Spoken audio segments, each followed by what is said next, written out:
돌 하나하나는 30cm부터 50cm 정도의 크기.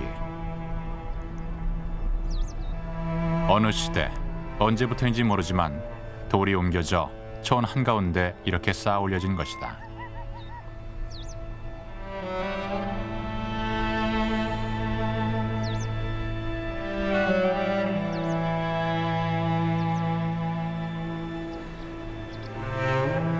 누구도 그 이유를 모르지만 풀로 덮이는 일도 없이 이 거대한 돌산은 초원에서 수백 년, 수천 년이나 되는 시간을 새겨왔다.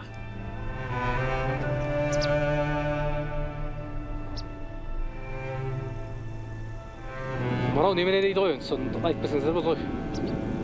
Білем екен деп тұр ғой. Шыңғысхан немересі дейді екен. Тағы немене дейді, тағы бір бағыттаулары бар енді сырттан тексеріп жатқандардан естіген.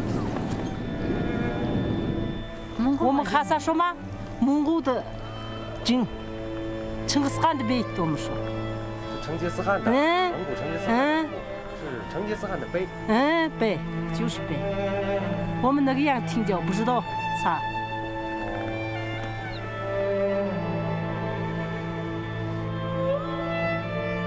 언제, 누가, 무엇을 목적으로 만들었을까?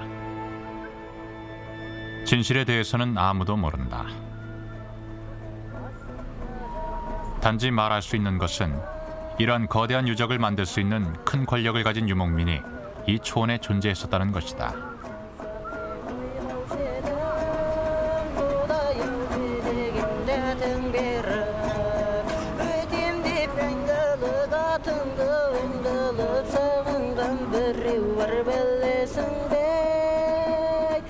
노래를 사랑하고 자연을 사랑하는 소박한 유목민족.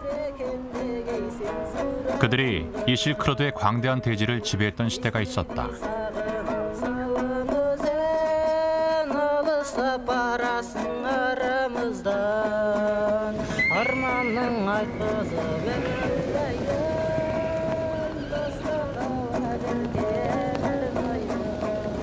초원을 달리며 유라시아의 역사를 뒤흔든 기마 유목민. 스스로 기록을 남기지 않아 여전히 수수께끼로 둘러싸여 있다. 유목민족은 어떻게 해서 큰 세력을 가질 수 있었을까? 그들이 남긴 얼마 되지 않는 흔적을 찾아 실크로드 초원의 길을 간다.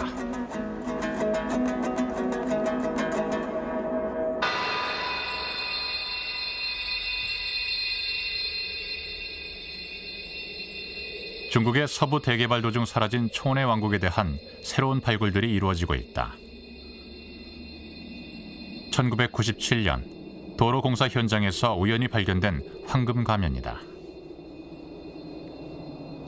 수염을 기른 독특한 풍모. 기원 4세기부터 6세기에 걸쳐 실크로드에 군림한 유목민 왕족의 것으로 추정된다.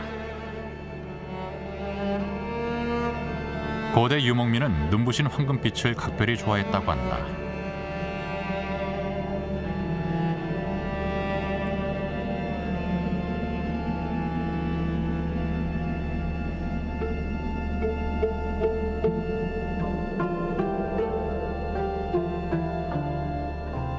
가면과 함께 출토된 황금으로 된 물건들에는 어떠한 공통된 특징이 있었다. 황금에 석류석이나 만호 등의 빨간 돌이 박혀 있는 것이다.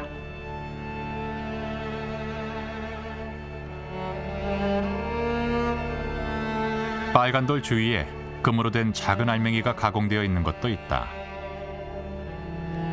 세립 세공이라 불리는 세련된 가공 기술이다. 빨간 돌과 금 세립 세공은 이 시기 고대 유목민의 특징이라고 알려져 있다.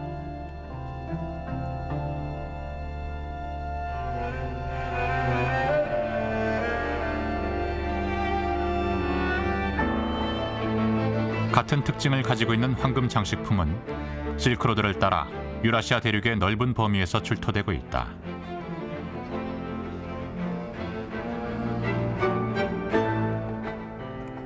이것은 카자흐스탄의 중앙부 카나토타스 유적에서 출토된 황금관이다.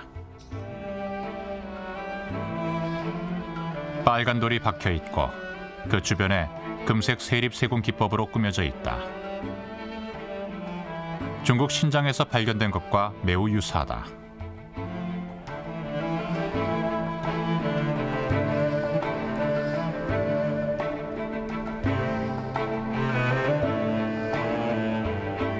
황금으로 된 물건들이 유라시아의 넓은 지역으로부터 출토되는 것은 고대 유목민이 광범위하게 이동했다는 사실을 알려준다.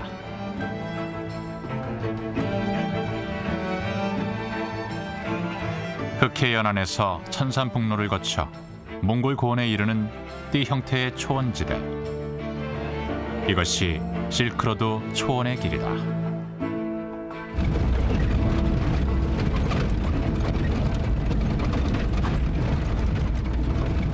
끝없이 펼쳐지는 대지. 어디까지나 초원이 이어진다. 이곳은 알타이와 천산 산맥 사이에 있는 중갈 분지다.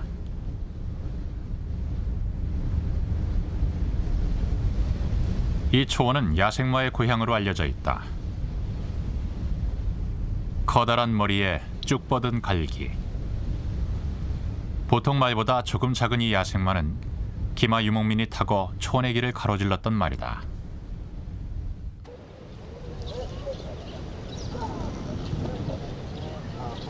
야생마는 남핵으로 40년 전에 멸종됐었다. 그러나 중국 정부는 19세기 말에 러시아의 탐험가가 데리고 돌아온 야생마의 자손을 양도받아 번식시키고 있다.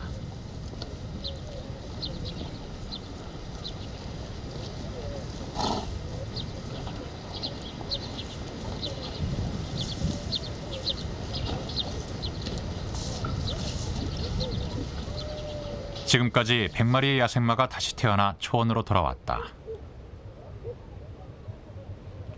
초원의 길은 아주 먼 옛날이나 지금이나 변하지 않고 말을 키우는 어머니 대지다.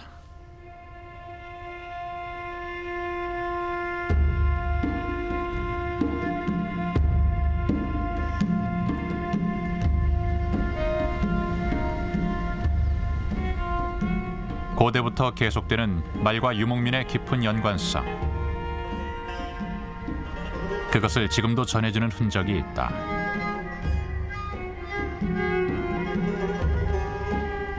기원전부터 유목민이 바위에 새긴 그림이다.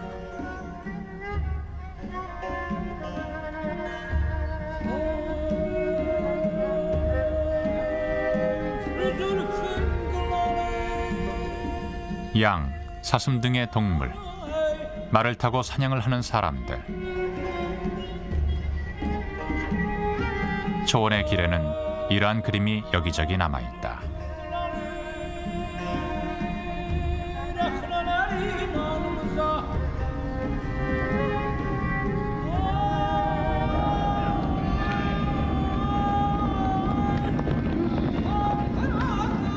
야생에 생식하고 있던 말이 가축이 되고 그 등에 인간이 타기 시작하자 유목민의 행동 범위는 비약적으로 넓어졌다. 기마 유목민의 탄생이다. 말을 자유롭게 다루고 무리를 지어 초원을 내달리는 전투 집단. 이들은 그 시대 최고의 전투력을 자랑했다.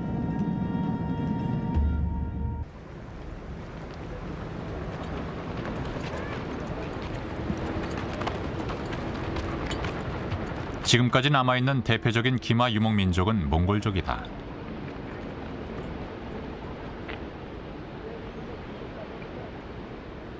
언덕에 사람들이 모여있다.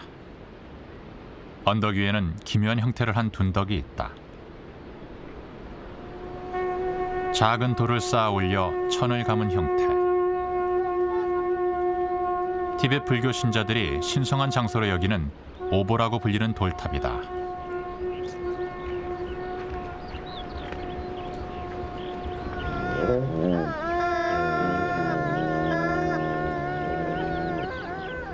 지금 이 땅에 살고 있는 사람들은 몽골족. 그들이 1년 동안 기다리는 오보 축제가 시작됐다.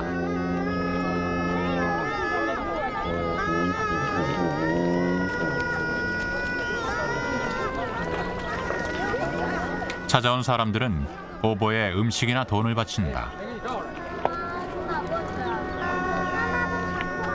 오보에 감긴 천에는 티베트 불교의 경문이 쓰여져 있다. 아군을 쫓고 가족의 무병장수를 기원하는 것이다.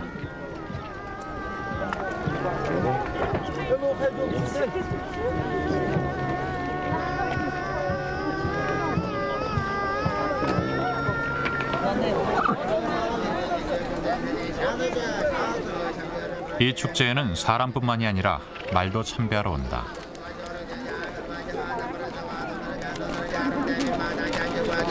천산북로는 천마의 고향. 말과 함께 살아가는 유목민의 전통은 지금도 이 땅에 숨쉬고 있었다.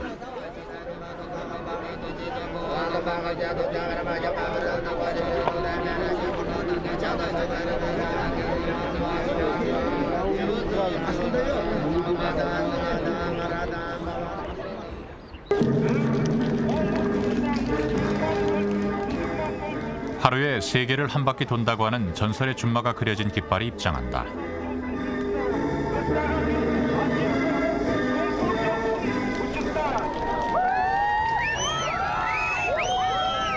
축제의 메인 이벤트는 소년들의 말경주. 대회장은 아연 열기에 휩싸인다.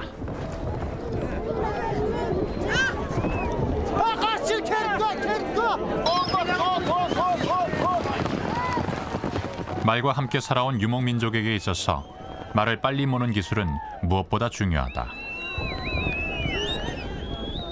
이들은 말경주에서 좋은 성적을 올려야 한 사람의 성인으로서 인정받는다.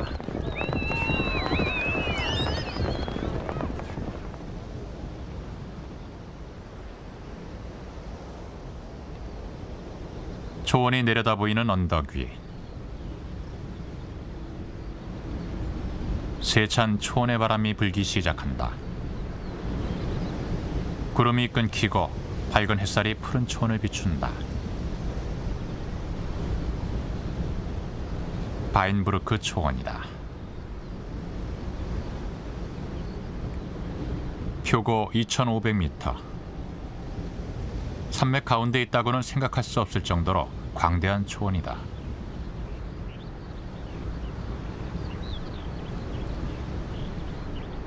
천산에서 녹은 물이 모여 굽이굽이 흐르는 강을 만들어내고 있다.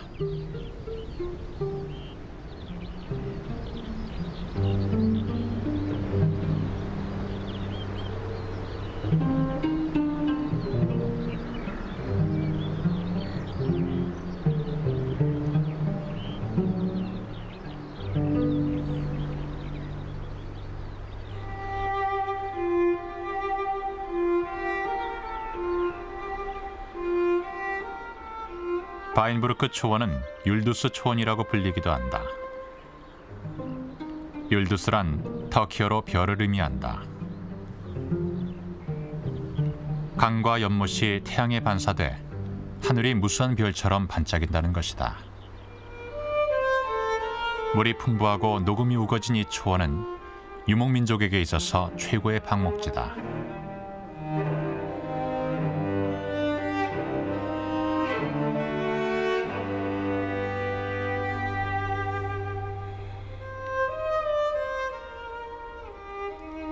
지금으로부터 1400년 전, 이 초원에 도읍을 둔 기마 유목 국가가 있었다.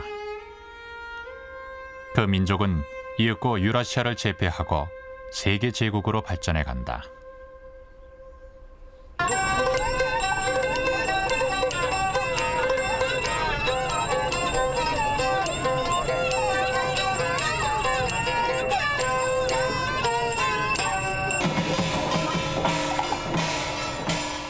태양이 질 무렵 중국의 전통악기 가락이 울려 퍼지는 가운데 이 초원에 거대한 천막이 세워진다.